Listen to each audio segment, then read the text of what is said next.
Well, hello, everyone, and happy Easter to you. My name is Matt, if I don't know you. Thank you so much for tuning in. As a guy that's been doing church stuff for a long, long time, I got to say, this is one of the weirdest, most interesting things that I've ever experienced. I am self-isolated right now, all by myself, and I'm trying to run the mothership with comments and a talk and the technology to stream and all of that stuff. So all that to say, if there are hiccups in the process, I'm sorry. I'm trying my best. But ultimately, we're so excited that you're here. Want to let you know a little bit about what you are in store for. And our hope is that more than just sitting back and watching this thing, which you're more than welcome to do, that you would feel free to participate, to comment, which we've already got a lot of comments coming in. So hello, everybody. Thanks for being so kind and saying hi to people. We're so glad that you are a part of this. We also, quick poll, just curious, how many of you are actually dressed up a little bit? Put a collared shirt on for the first time in probably 2 weeks for me,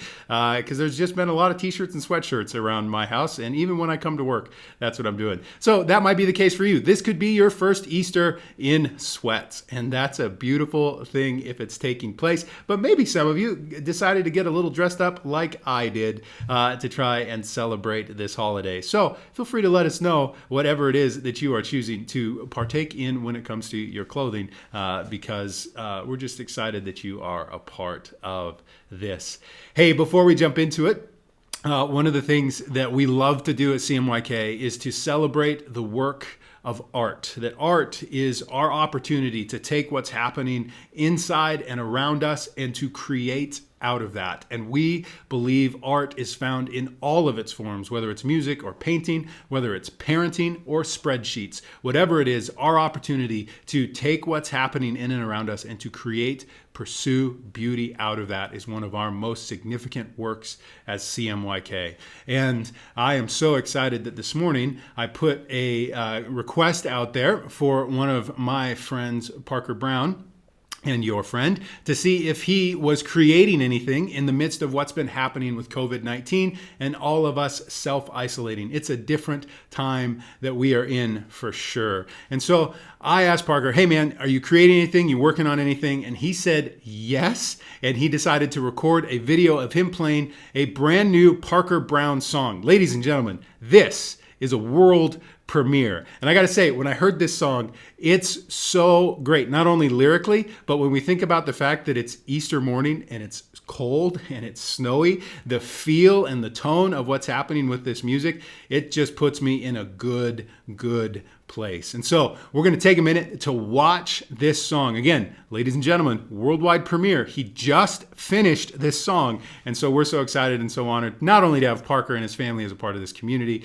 but that he would continue to bring his voice and creativity to it, as we hope all of you are, because that's what makes this thing CMYK, CMYK, when we all bring our individual parts, pieces, stories, lives, and voices, and we see beauty created out of that. So sit back, enjoy this Parker Brown creation.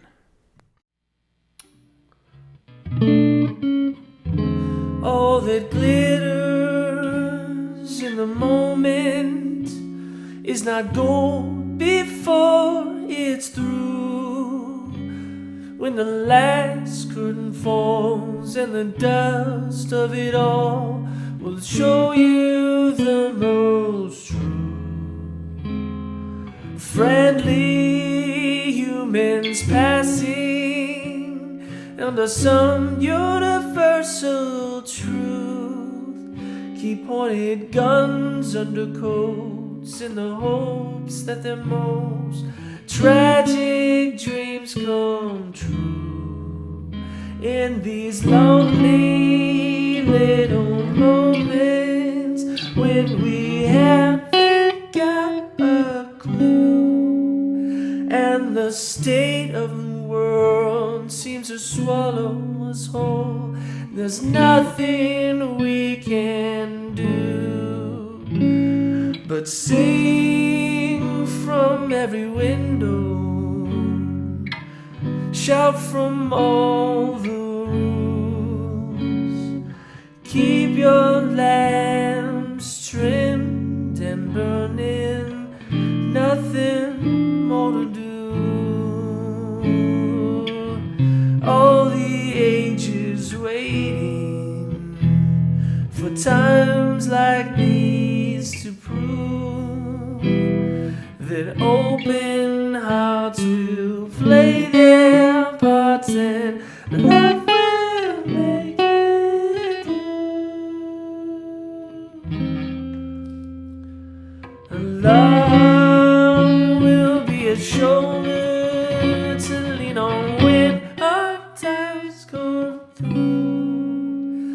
Fold your houses of cards and prepare for the call that love will get us, love will get us, love will get us through.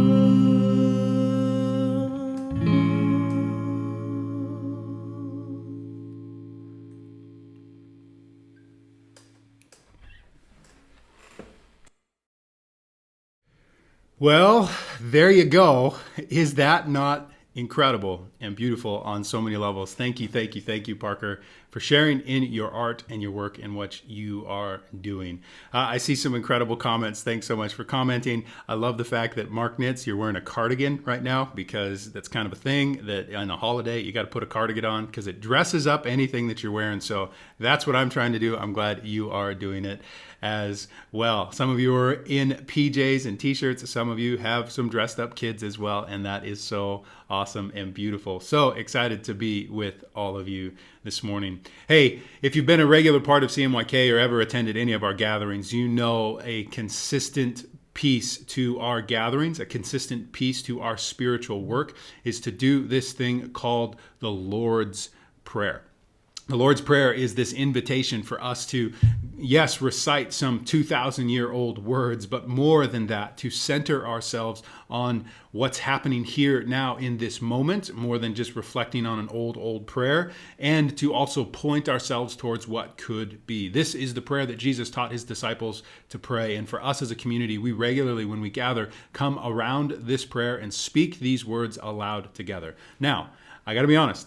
I'm not sure what situation you are in. Some of you might be all by yourself. It would be the most awkward thing for you by yourself to speak this out loud. That's fine. Some of you might be around people and it might feel comfortable. It might feel right and true in this moment to recite this prayer aloud together. But wherever you are and whatever's going on, our hope is that you would spend a moment to breathe deep, to center yourselves here in this moment, and to reflect on, recite, and pray these words together. So, I am going to pray the prayer out loud. I am by myself, but I invite you to do whatever it is feels right and true and comfortable for you. This is the Lord's Prayer. I invite you to pray with me. Our Father in heaven, hallowed be your name. Would your kingdom come, and would your will be done on earth as it is in heaven.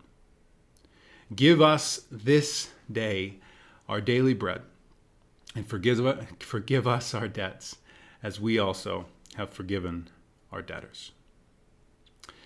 And now, wherever you are, and whoever's around you, I invite you to take 2 to 3 deep breaths. This is adults, this is kids watching, everybody. Let's breathe deep, be present here in this moment together.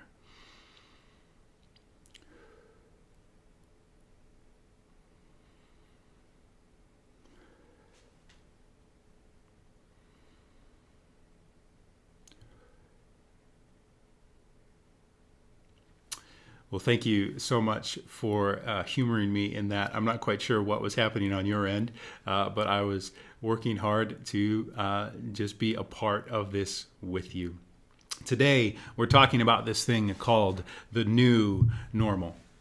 Now, the new normal is something that we're going to get into, but before we jump into that, we do need to recognize, as it's been mentioned a couple times already, we probably have a lot of kids watching this as well with their families and their parents, and we just want to say, CMYK kids, we miss you. We love gathering on Sundays, and we love getting to see all the heart, energy, life that you bring. We are so grateful, kids, whatever age you are, that your voice and your energy is a part of creating beauty within this community. We can't wait to be back together someday to see all of you and to continue to spend time together. As kids are watching this, we also want to recognize the fact that many times the idea of sitting down and listening to someone talk for an extended period of time sounds like the most boring thing possible for your Easter Sunday. And so kids, you are here, and we understand the fact that this might not be the greatest thing for you to do over the next few minutes. So what we've done, hopefully you received our email, but we have provided some different coloring sheets and activity sheets that you are more than welcome to go download if you haven't printed those off already. You can find the link for that in the description below this video. So feel free to grab those. And kids, we just want to invite you to continue to be a part of this community, and hopefully you can find some joy and energy in life by doing some puzzles or doing some coloring as well. And maybe you're an adult that you're in the same place and like, oh, I've got to listen to this guy. I get it. There are some coloring sheets. Feel free to grab one of those and have a great time. But this morning, we're talking about this thing known as the new normal. The reality is not only is this an interesting and different kind of CMYK gathering because of the fact of what's happening with social distancing, but more than just church services and more than just religious gatherings on one of the biggest holidays of the year being affected. The reality is all of our lives have been impacted in one way or another.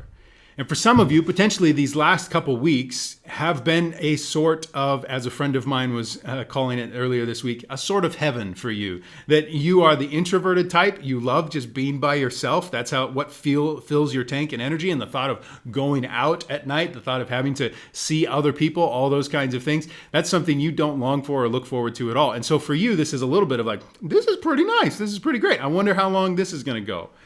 But the reality for most of us potentially is that this is not a type of heaven, and it could actually be a type of hell, if you will. That you are somebody that is potentially energized, your tank is filled by seeing other people, by interacting with other people. That one of the things that fills your tank the most is being able to go out to your favorite restaurant and have a great meal. And that's not a thing right now. To be able to go enjoy entertainment, whether it's live music or film, and you are not able to do that right now. For some of you, there is this drain that is taking place in your life because you are missing that human interaction and that social connection, and this feels like hell. For others of us, potentially you watching it this morning, there is more of a literal sense of what this hell has looked like for you, because so many people have lost their jobs. So many people are in a place and state of anxiety, unsure of what's happening and what's going to come and what's going to happen. There's financial unrest. There's economic unrest taking place. And there is this hell, this experience that you're going through, and you don't like it. What I find fascinating about wherever you are in that spectrum, because we're all on that spectrum on one level or another, is that we all hope and we all believe that this is not the end, that there's something else that's coming after this, even though we might not know what it is. And what I find fascinating about that reality is it so mirrors everything that we are here to celebrate and talk about this morning when it comes to this concept of Easter. That Easter is this holiday, this tradition within Christianity where we look at, we remember, we celebrate the death, burial, and resurrection of Christ and what that means for our lives here and now in 2020. That we have experienced a sense of death, that there was normal life before, and this normal life is now gone. Many of us were anticipating it potentially when we were watching in February and early March. We were seeing what was taking place over in China or taking place in Italy. And we were anticipating, okay, it seems like things are not going to go the way that they normally go. They postponed the NBA basketball season. I was watching a basketball game the night that they postponed it, and they just stopped playing. And it was like, what's happening? Now, obviously, that's silly from the standpoint of it's just basketball, but we all experienced that on one level or another, that we watched these things go through a process, and what was once normal is now gone. There's also a sense of burial when it comes to these things as well. The burial is after the death comes, so after things have happened culturally, things have happened relationally, things have happened with your job, things have happened with your economics, that you find yourself in this state of burial where you're in the ground, the death has come, the change is there, and now we're in this place of wondering, okay, how long am I here and what does this look like? What I find fascinating about this is where we typically talk about death, burial, and resurrection on Easter and how it applies to our life. Yes, this is something that is all over the place in our culture right now. That it's not just specific to maybe one idea or one thought, death, burial, and resurrection, but it's rampant in our entire lives. That a shift has happened. This death has taken place. Normal is no longer found, and there is now this shift. For many of us, it's a shift in our time. Our time is no longer spent the way that it used to be spent. Things have shifted. And so we're not able to work like we used to be able to work. We're no longer able to go and do the things that we love to go and do. On top of that, there is a shift in our culture that's taken place. And this shift is something that can be incredibly hard because we're seeing more and more potential fighting, this side versus this side, this idea versus this idea, this belief versus that belief of what's really going on and what should we really do and how do we really respond to this, how long is going to happen. There's been a cultural shift in our conversation that we don't go anywhere. We don't look at anything news related without some sort of report of how many cases have been reported, how many deaths have been reported, and it's something we're talking about over and over and over and over again. How many medical supplies are out there? There's a cultural shift in our conversation that we're seeing take place. What we used to talk about, what we used to gather around and joke around and have conversations about is just gone, it seems like. And now there's this shift that we're talking about this. But on top of all of that, I think for many of us, we're experiencing some sort of internal shift. It's a shift in how we view ourselves. For some of us parents, it's, I'm not a teacher. And here are my kids, and I'm responsible to take care of and to grow and develop and nurture my kids in a way that I maybe was always supposed to be a part of the equation, but it definitely hasn't. And there's been this internal shift. There's an internal shift in that I'm an extrovert, and I'm no longer able to experience this. This death has come. The normal is gone, and there's been this shift to here we are in this state of burial. It's in this place that many of us, we look at the news articles, we scroll through our phones, and we're asking ourselves the question, how long is this going to last? And on top of that, what is this going to look like when all is said and done? When things go back to normal and the shift that we've experienced goes away, what is it going to look like? Is this shift forever? Is this shift for the next couple months? Is it for the next 18 months? Is there something that's permanently going to get stuck in our culture and in our lives that we're going to see from here on out? Death, burial. But we're here on Easter because we believe that there's this thing called resurrection, new life, hope in something more. And what I find fascinating, particularly about this Christian account of this idea of death, burial, and resurrection, is that it's not the typical kind of resurrection that maybe many of us would anticipate in moments like this, looking at our lives, dealing with COVID-19. Particularly when we look at the story that's found in John chapter 20. This is a moment in the story where Jesus has died, he's been crucified, and he's buried in a tomb. And this is where we pick up the story in John chapter 20. It says, "Now on the first day of the week, Mary Magdalene came to the tomb early, while it was still dark, and saw that the stone had been taken away from the tomb.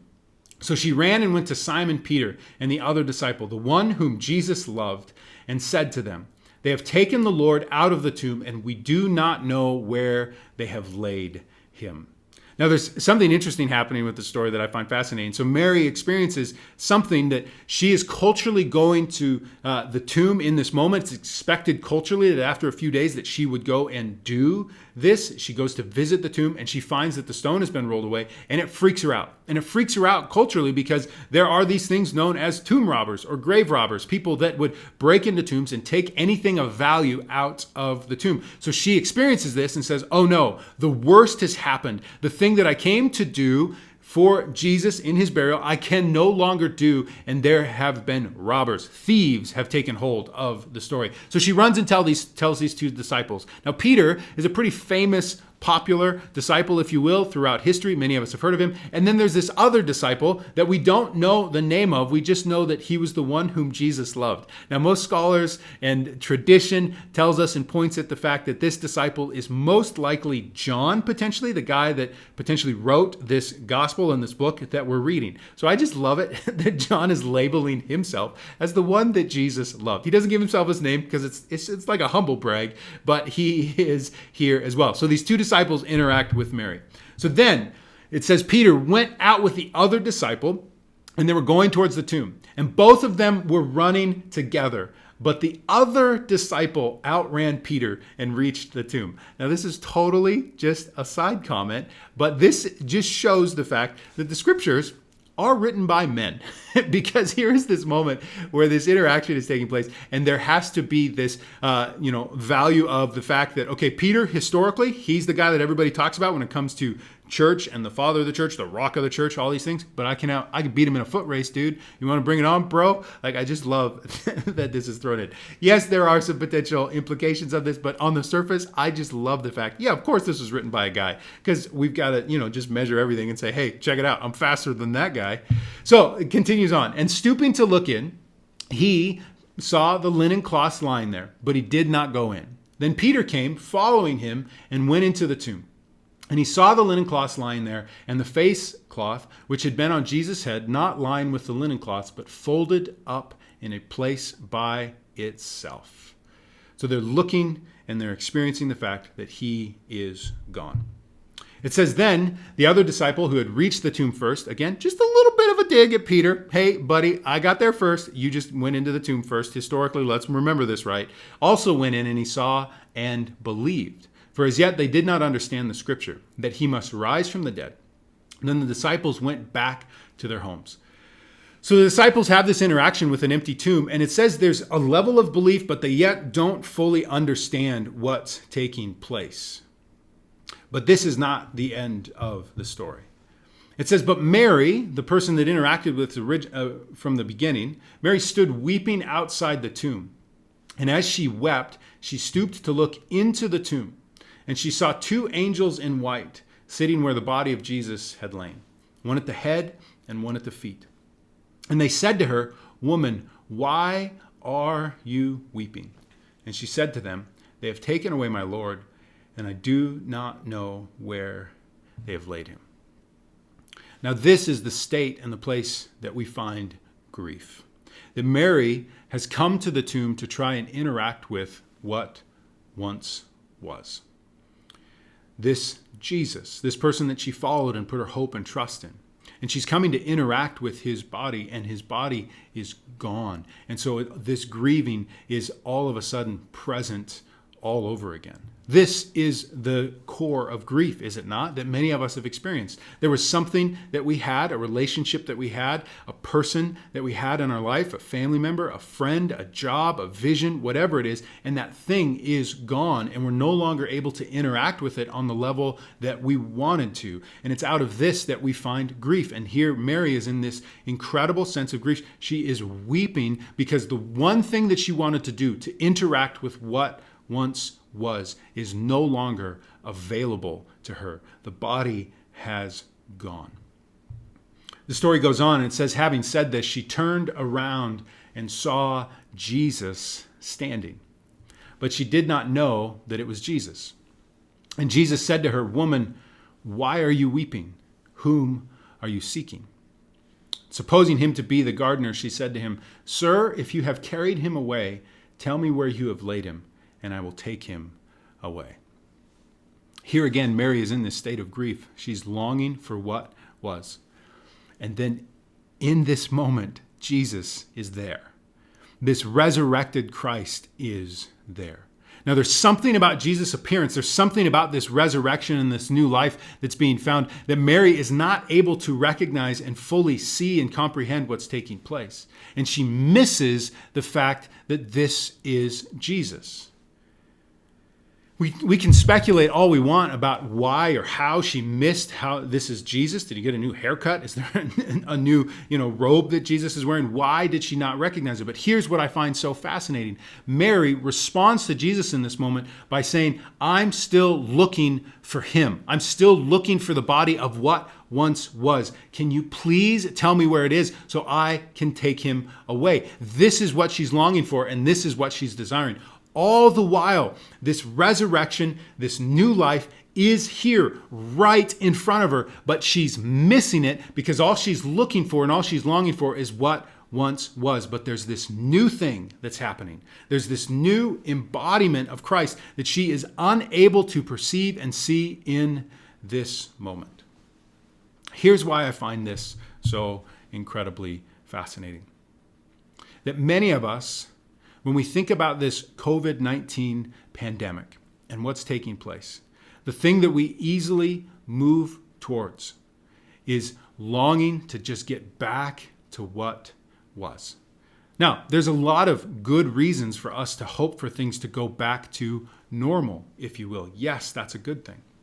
But there's something about this process, I believe, when it comes to death, burial, and resurrection, that we have this instinct that thinks that resurrection, new life, and hope is the idea that it's all going to be reset to just like it was before we experienced the death and burial. And that's what resurrection is. And so that's what we anticipate. That's what we're hopeful for. But here in the story of Christ, in the story within Christianity, resurrection is not just a reset to go back to what once was, not a fighting for some historic idea, but it's a presence in this moment with something new and fresh. And the potential for all of us is that there's something new happening. There's new life found in this moment. But we, like Mary, all have the potential to miss it.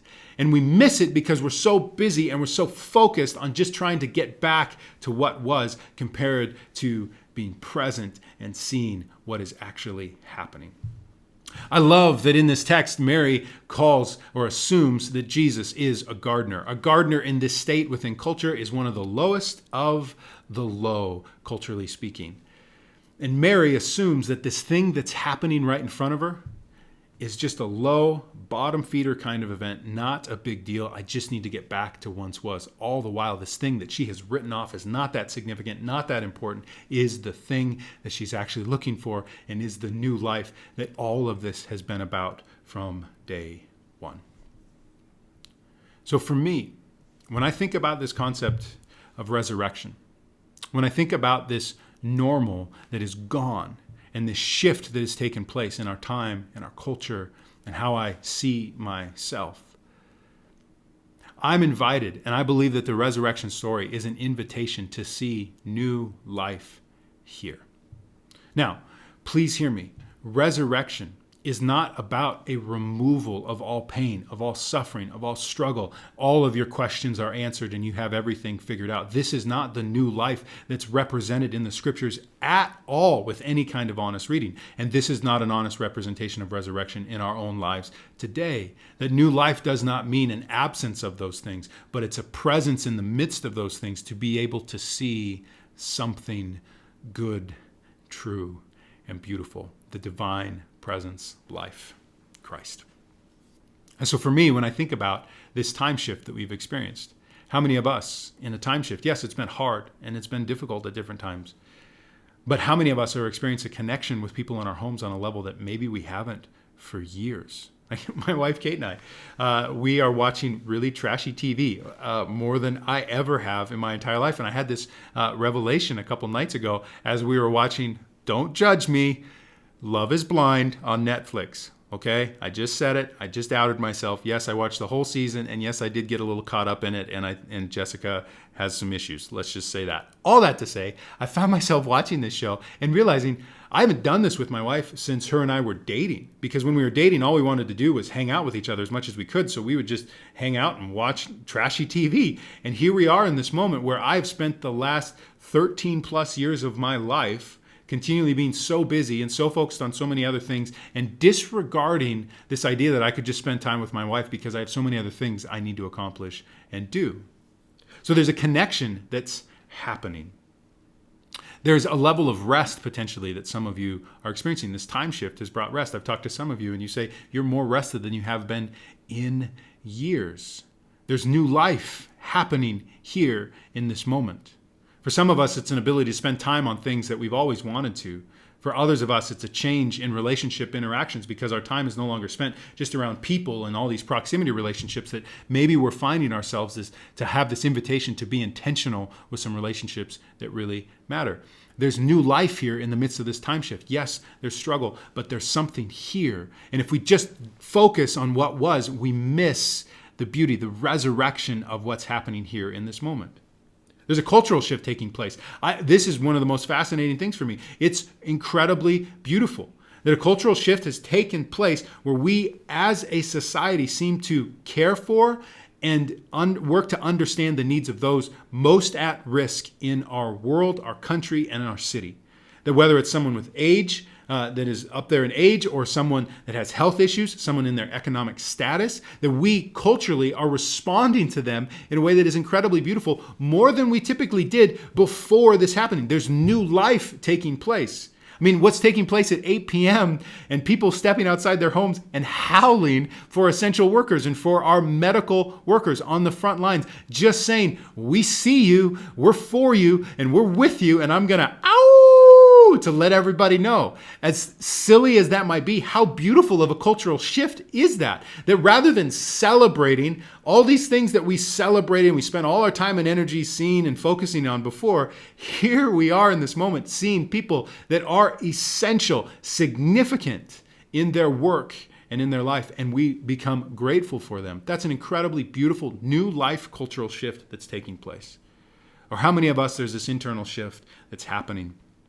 And the internal shift is we used to be defined by our job.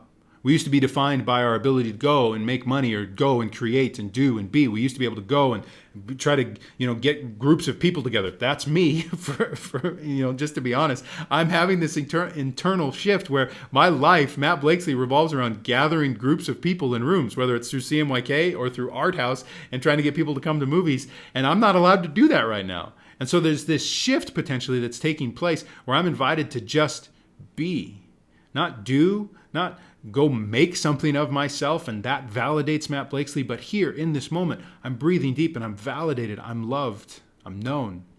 There's something beautiful happening here.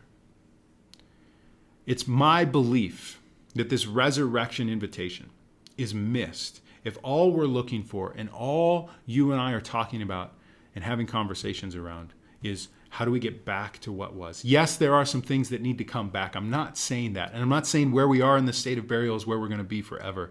But I believe that just like Mary in this moment in the tomb experiencing Jesus, we have the potential to either label this beautiful new life that's taking place as a gardener. It's bottom feeder. It's no big deal. Why bother? Just get back to what was. Or we have our eyes opened. We breathe deep and we see there's something here in this moment, and we don't want to miss it.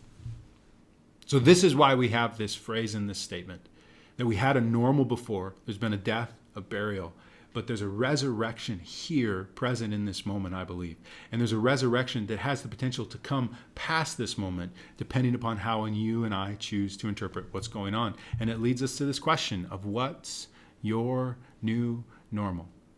Now, that's a specific question because that's for you. We can't define what normal is going to be for us as a country, for us as a world. There's still a lot up in the air, and we just don't know, honestly. But my hope is rather than living in a state of anxiety and a state of fear about all the things that we can't control in this place, that we are able to see this new life that's present here and now in this moment. Even the people that you're watching this stream with right now, that you would see and understand there's something so sacred and beautiful about the beating hearts in those chests, the breath in our lungs, and that we do not miss out on the life that is present within us and around us, and that we work to define and have conversations about, okay, what is this new normal going to look like? For me, those conversations have revolved around, what's my new normal when it comes to work habits? Yeah, I'm still working, and yeah, theater's going to open, and there's going to be a lot of work to do, for sure. But do I want to just reset and go back to what I was? Or is there an opportunity to start to redefine new life, resurrection? What does Matt's work habits look like? When it comes to consuming and shopping, we're not able to do that on the level that we typically do because everything is shut down or we're just limited to our homes. And so what does it look like for Matt to consume? And how am I finding a new normal in the midst of that? Relationships and friendships, interacting with my kids, being around them all the time, being responsible for them on a level that I've always been responsible for them, but I just kind of, pushed them out the door to say, hey, it's their turn and I'll see you in a few hours, that I'm invited to be a part of it. There'd be a new normal for how I interact with my kids. Taking care of our neighbors. Some of you are doing incredible work to just be aware of what's going on in your neighborhood. That this would be a new normal. It's not just this weird upset thing, but there's new life and resurrection here for how we see our neighbors and those immediately around us. Being aware of those most in need, or maybe most significantly for us with CMYK, what's the new normal when it comes to church and spiritual community? And we're going to spend just a little bit of a plug. We're going to spend the next few weeks talking about that. What does this look like over the next few months and years for us to figure out a new normal? I'm not saying that things are changing. We don't know, but that it's worth having the conversation of what is new that we're being invited into, because there are shifts taking place, and I don't want to be focused on we've just got to get back to what was, but that we are allowing ourselves to have conversations about what's good, true, and beautiful here that we carry into the new normal. So I ask you the question, what is your new normal? And I hope that this is okay, but Parker's song was just so beautiful, and I think it's worthy of it, to allow you just a little bit of a pause to think about that and process that before you jump into the next thing. I'm just going to play Parker's song again because we got to listen to it. And I would invite you to not only listen to it and experience it, thanks again, Parker, but that you would process and think through what is your new normal. Maybe there's something in the comments that you would want to throw down there as far as what it looks like for you, or this new life and resurrection that you're experiencing here and now in this moment.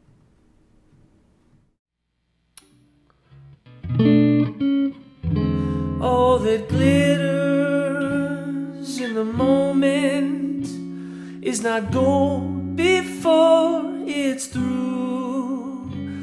When the last curtain falls and the dust of it all will show you the most true. Friendly humans passing under some universal truth, keep pointed guns under coats in the hopes that their most tragic dreams come true.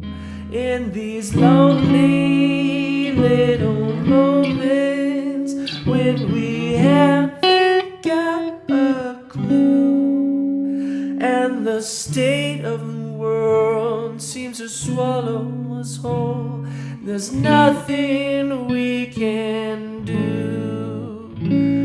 but sing from every window, shout from all the roofs, keep your lamps trimmed and burning, nothing more to do. All the ages waiting for times like these to prove that open hearts will play their parts and love will make it through. Love will be a shoulder to lean on when hard times come through. Fold your houses of cards and prepare for the call that love will get us, love will get us, love will get us through.